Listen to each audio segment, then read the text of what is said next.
Hey there, leaders. This is Dana Williams, and you're listening to the weekly Leaders Digest. This is your bite sized boost of inspiration and actual insights to help you lead from your strengths. This month, we're focusing on powerful partnerships and how they can amplify your impact. Each week, we'll explore a practical strategy that can help you maximize your natural talents and create a lasting impact. Ready to make this week count? Let's dive in. So, building powerful partnerships is about more than collaboration. It's about creating exponential impact through trust and shared purpose. I came across Nedra Glover Tawwab. She is a boundaries expert and best-selling author, and she shows this beautifully. I love one of her quotes, which says, "Boundaries are the distance at which I can love you and me simultaneously." She explains this in her work, and she demonstrates how clear boundaries create authentic, sustainable partnerships. I'm also a fan of Dr. Henry Cloud, who's written a ton of work on boundaries. I encourage you to look at his work. I also want to encourage you to think about this quote that I just heard, I think it was the other night at an event. I went, oh my gosh, I need to keep that in mind. When we're thinking about partnerships, and I'm not sure who this comes from, so I'll find the quote for you at some point. But this quote is about how we look at others. And I want you to think about this and just listen, just because it was so powerful when I heard it. We tend to look at each other one-dimensionally. What if we looked at each other three-dimensionally? Because there's always something about others that we can really love. And so when I hear Nedra's quote about boundaries are the distance at which I can love you and me simultaneously, that tells me she's thinking three-dimensionally. Or it's a great way to put both of those thoughts together.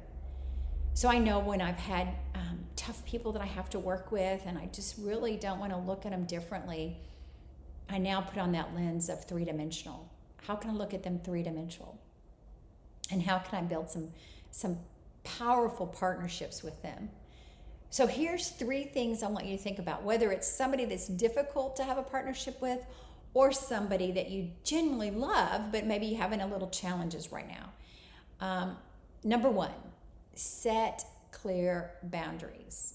Healthy limits create strong foundation.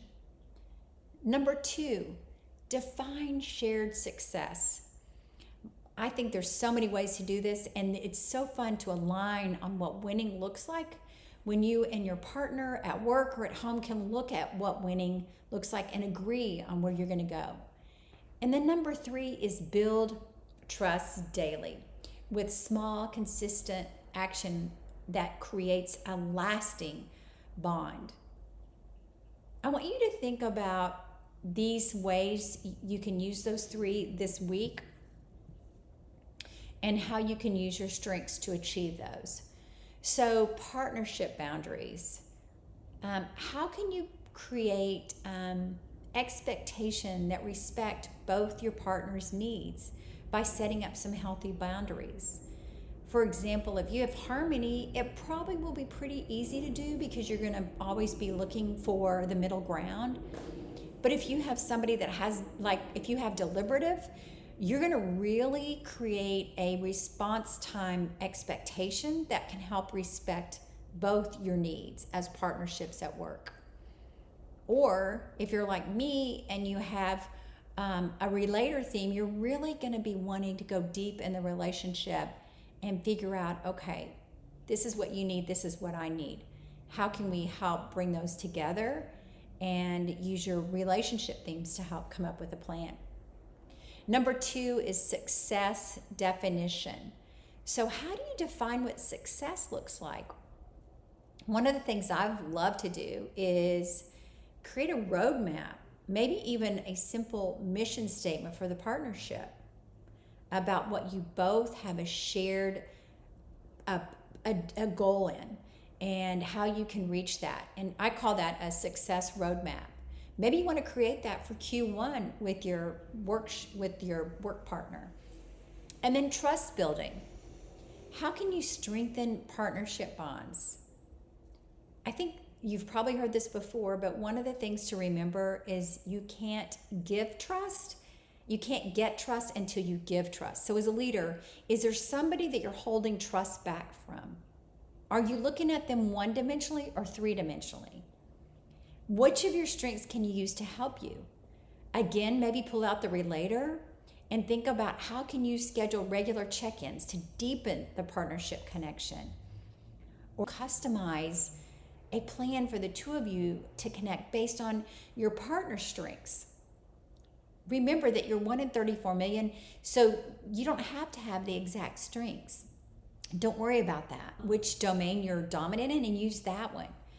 And the power is applying your unique strengths to all of these challenges.